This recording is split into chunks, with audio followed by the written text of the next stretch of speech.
Hello, everyone. In this video, we're diving into one of the most controversial and emotionally charged manhwa in recent times, My Beloved Oppressor. Based on a web novel of the same name, this series ran from May 2024 to June 2025, concluding with 76 chapters that sparked fierce debate and left a lasting impact on readers. At its core, My Beloved Oppressor explores themes of psychological trauma, abuse, obsession, and the messy, fragile nature of love. The story centers on Heiner Waldemar, commander-in-chief of the Revolutionary Pedanian Army, and Annette Rosenberg, daughter of the deposed Marquis of Pedania and Heiner's wife. We're introduced to their deeply toxic relationship where Annette is seen demanding a divorce and Heiner flatly refuses. Over time, the cracks in their marriage reveal a disturbing truth. Heiner is an obsessive yandere, viewing Annette through a warped lens of fantasy and control. Meanwhile, Annette is isolated and despised by everyone, from the household staff to the public, shouldering the sins of her family in silence. In a brief escape to a seaside town, we see glimmers of their buried emotions, but tragedy soon follows. Annette suffers a miscarriage due to a shooting incident, pushing her further into despair. Unable to endure any further, she attempts suicide. Though Heiner claims to despise her, her suicide attempt shakes him deeply, revealing for the first time the complexity of his feelings. After this incident, while Heiner's attitude starts to soften a bit, Annette continues to fall deeper into hopelessness. Her second suicide attempt finally breaks him completely, and he agrees to the divorce. After their separation, Annette leaves the mansion, and we glimpse into Heiner's harrowing past, an orphan raised as a disposable spy by the royal family under brutal and inhumane conditions, a program orchestrated by none other than Annette's father. Unaware of her family's atrocities, Annette had grown up in comfort, shielded from the world. Heiner first saw her playing piano as a child and became fixated on her, a symbol of purity and innocence he longed for but could never reach, an unattainable threshold. This obsession twisted into an unhealthy love as he rose through the ranks, married her, and secretly worked with revolutionaries to dismantle the system from within. The coup he led against the royal family ended with Annette's family murdered while she played the piano, an act that left her permanently scarred. Back in the present, post-divorce, Annette tries to rebuild her life with the help of Catherine, a rare ally.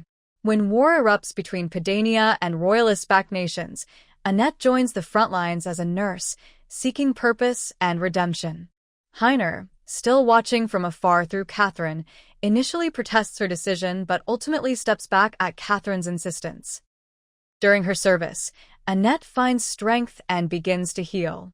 Though there are lingering traces of hostility and malicious intentions around her, she also gains allies and starts to stand tall. Soon, Heiner visits her camp under the guise of a military inspection, but their reunion is tense. Heiner is still unable to fathom the reasons behind her decision, convinced she's trying to die again.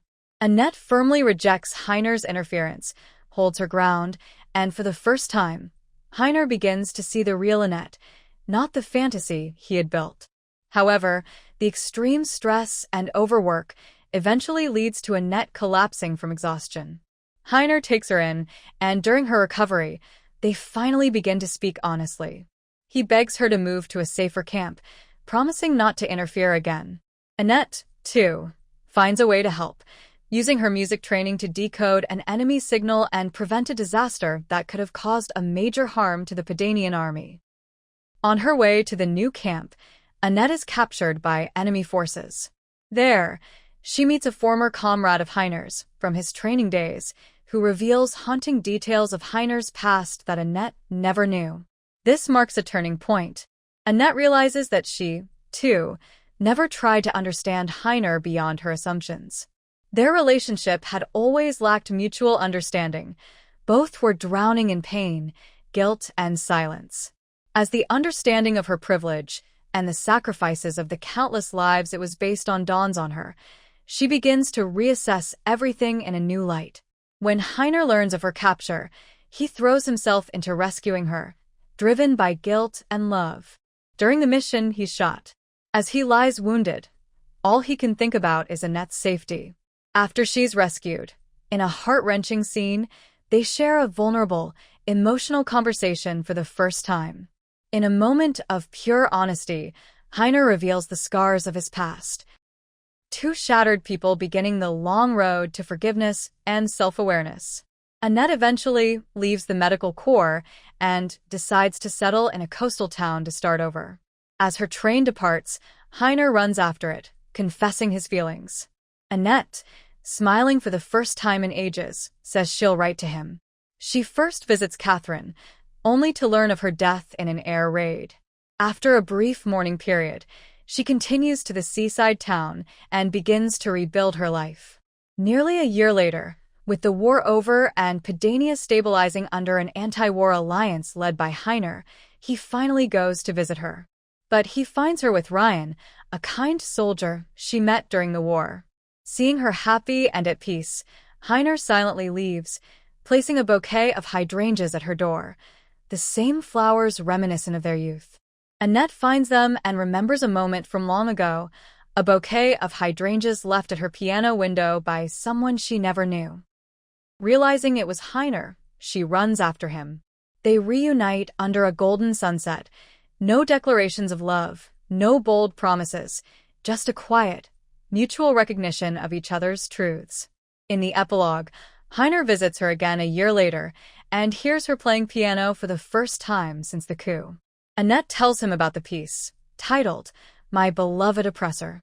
In a moment of slow reckoning, Heiner acknowledges his deep, unbound love for Annette, which began from the moment he laid his eyes on her, a love which became both his prison and salvation, and Annette being his beloved oppressor. For the first time ever, he smiles, brightly, genuinely, peacefully. My Beloved Oppressor is not an easy story to digest.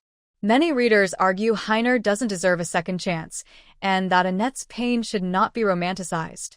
But the story doesn't try to justify his actions. It lays bare the weight of trauma, the consequences of obsession, and the long, winding road to healing. Rather than painting the characters in black and white, it explores the gray areas of guilt, responsibility, and the human capacity for change. Heiner and Annette are not a fairy tale couple. They are broken, flawed individuals trying to move forward, however clumsily, from a shared past stained with violence and silence.